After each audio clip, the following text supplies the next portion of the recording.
Hello and welcome to all our viewers in Nigeria and around the world to News Cycle on Global Television. Coming to you live from the nation's capital, Abuja. I am Ramsey Enoch.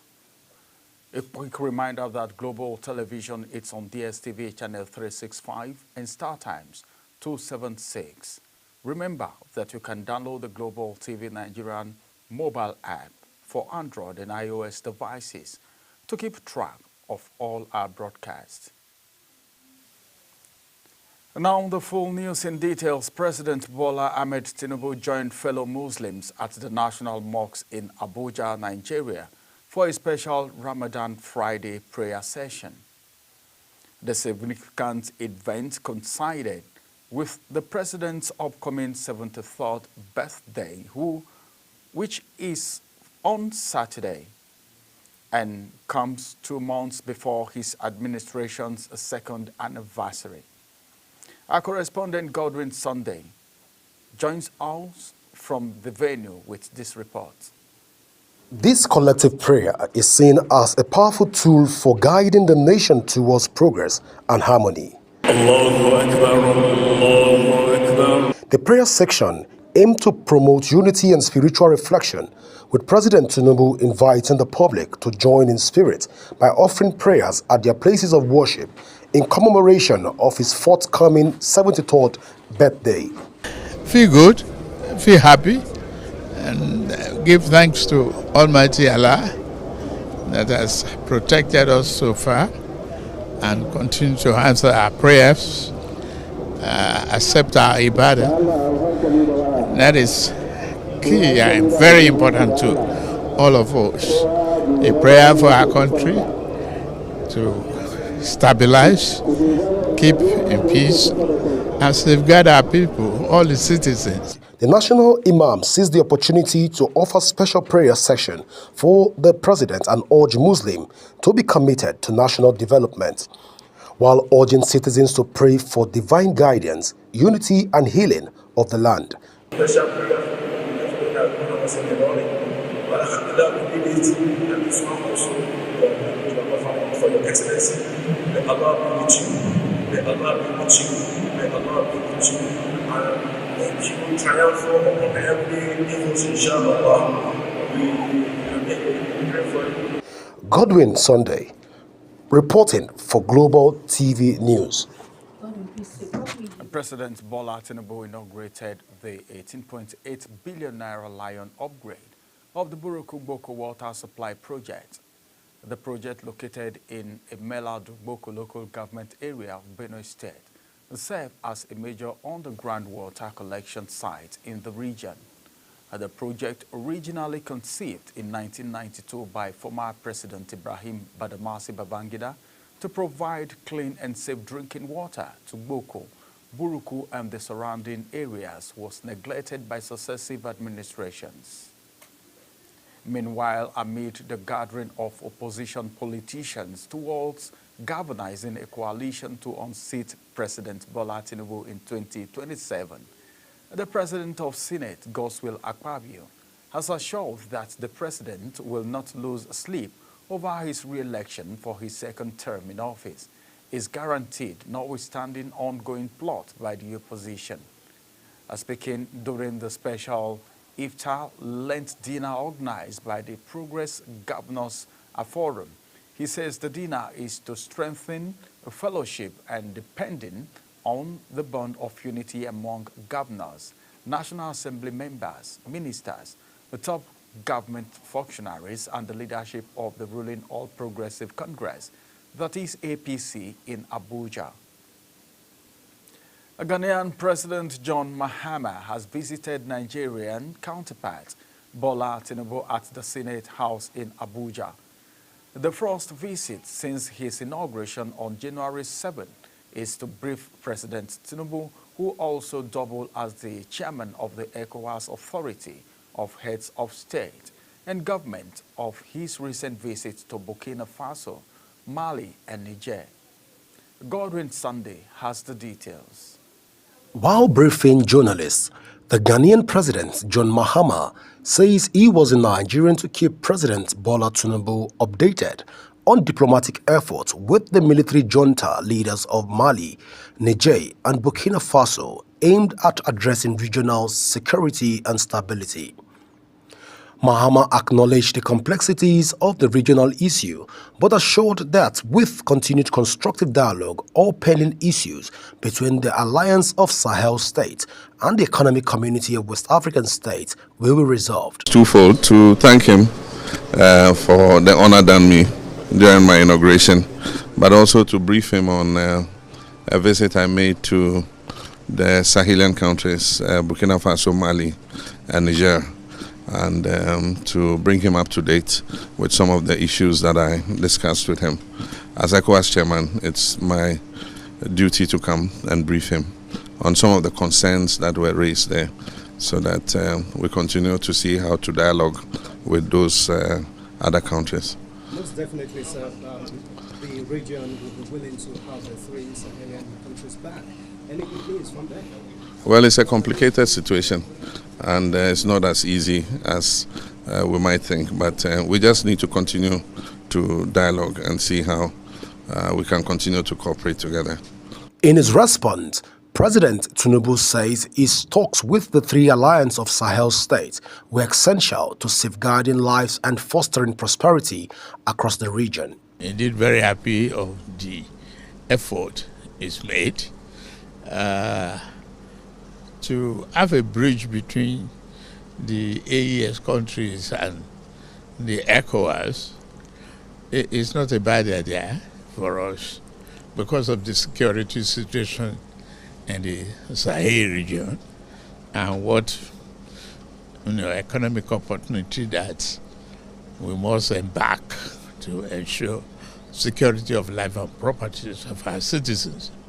The innocent people in this episode are the citizens of those countries.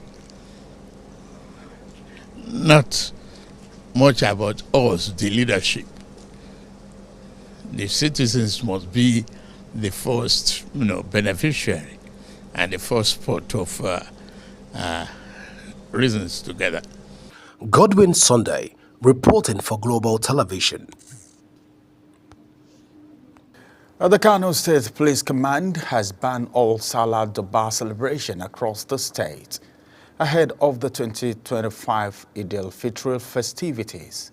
A Commissioner of Police, Ibrahim Adamu Bakori, announced the ban while addressing journalists at the Bombay Police Headquarters, citing security concern and the need to prevent potential unrest.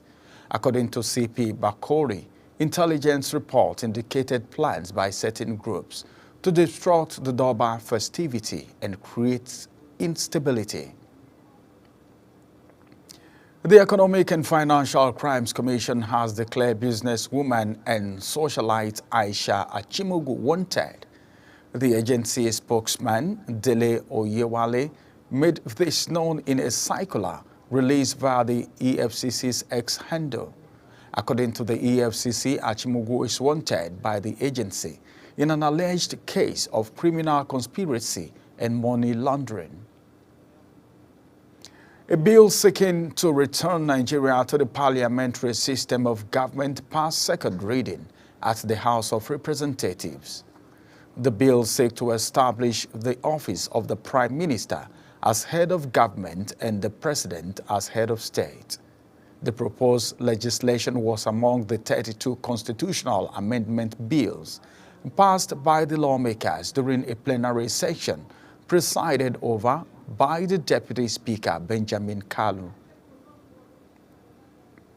The Defense Headquarters has announced the troops engaged in countering oil theft and security operations across Nigeria, having uncovered and dismantled 16 illegal refinery sites in the Niger Delta over the past weeks.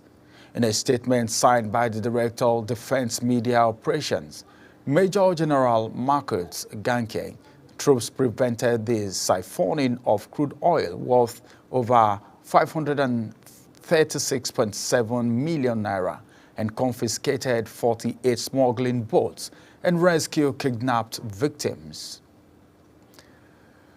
You are watching the live broadcast of News Cycle. When News Cycle returns, Spanish court overturns ex-Barcelona star Dani Alves' rape sentence. Details coming shortly, plus foreign and sports stories on the other side of this break. Stay with us.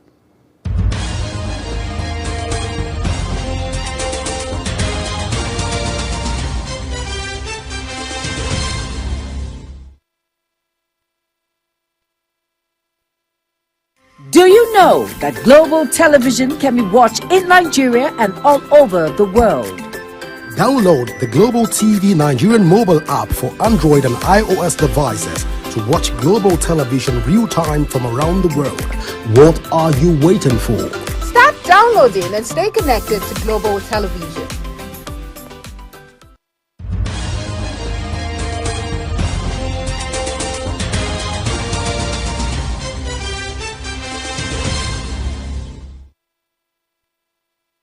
And in business, the Minister of Communication, Innovation and Digital Economy, Dr. Bosun Tijani, has announced the federal government's plan to train over 1.1 million residents of Enugu State in digital skills by 2027. The initiative, as part of the National Information Technology Development Agency's NIDDA, is a digital literacy for all program. It aims to enhance digital literacy across Nigeria and empower citizens with essential tech skills. The minister disclosed this during a courtesy visit to Enugu State Governor, Dr. Peter Mba. Stock markets fell on Friday as closely watched U.S. inflation reading heated up, adding to concern over the fallout from an incoming wave of tariffs by President Donald Trump. Shares in automakers fell further as the brace for 25% levies due to kick in early next week, along with a raft of reciprocal tariff tailored to different countries. The market mood has sound over fears that Trump's tactics will trigger a tit-for-tat tariff that would rekindle inflation, which could put the brakes on interest rate cuts and spark a recession. The Nigerian Deposit Insurance Corporation has called for increased financial literacy among Nigerian youths, equipping them with the knowledge and tools necessary to make informed financial decisions and building long-term financial security. Speaking during the Financial Literacy Day 2025 outreach to students of the government secondary school, Kuchingoro in Abuja, as part of Global Money Week activities, NDISC officials emphasized the importance of early education and savings, budgeting, responsible spending, and investment. The senior manager in the Insurance and Surveillance Department of the NDIC, Madina Mustafa, highlighted the corporation's statutory mandate and its role in promoting public confidence in the banking system. And now from the foreign scene, at least 144 people have been killed and more than 730 were injured in the powerful 7.7 magnitude earthquake that struck Myanmar, according to the head of the country's military government. A strong aftershock of 6.4 magnitude also hit Myanmar, with tremor fell across Thailand and China. According to military government officials, the quake triggered the collapse of building hundreds of miles away in Thailand. At least 3 people have died in the nation's capital, and authorities are racing to free 81 people believed to have been trapped under the rubble of an under-construction high-rise in the city, officials said. Russian President Vladimir Putin called for a transitional administration to put in place in Ukraine and vowed his army would finish off Ukrainian troops. In headline remark as U.S. President Donald Trump pushes for ceasefire. A reapproachment between Washington and Moscow since Trump's return to office and the U.S. leader's threat to stop supporting Kyiv have boosted Putin's confidence more than 3 years into an offensive that has killed tens of thousands of both sides. Britain's King Charles III was forced to cancel his appointment after suffering side effects from his cancer treatment. Buckingham Palace said the king experienced temporary side effects that required a short period of observation in the hospital. His Majesty's afternoon engagement were therefore postponed. The statement added that the 76-year-old UK head of state have since returned to his home in Clarence House. The United States has condemned the killing of Cameroonian soldiers serving in the multinational joint task force in Nigeria's Lake Chad Basin. In a statement by the U.S. Embassy in Yaoundé, expressed condolence to Cameroon, describing the attack as a heinous act of terrorism. Real Madrid coach Carlo Ancelotti will go on trial next week for allegedly failing to declare income to Spain tax office. The Madrid court, which will hear the case, said prosecutors are seeking a jail term of 4 years and 9 months for the 65-year-old Italian, accusing him of costing Spain's treasury more than €1 million. And that is $1.1 million in declared earnings from image rights in 2014 and 2015. The trial will begin on Wednesday and it is expected to last 2 days, a spokesman for the court said. Barcelona swept to a comfortable 3-0 victory over Osasuna to move 3 points clear at the top of La Liga, despite their discontent at having to play their last match. The Catalans appeal against the rescheduling of this game, which was rejected by Hansi Flick's side. Unbeaten in 19 matches across all competition, still made light work of Osasuna. Ferrari Torres and Dani Olmo netted in the first half, with Robert Lewandowski on target after the break.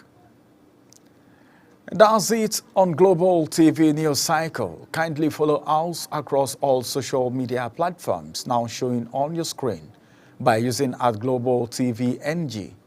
You can download the Global TV Nigerian mobile app for Android and iOS devices to keep track of our broadcast. I am Ramsey Enoch Agbo. Thank you for watching.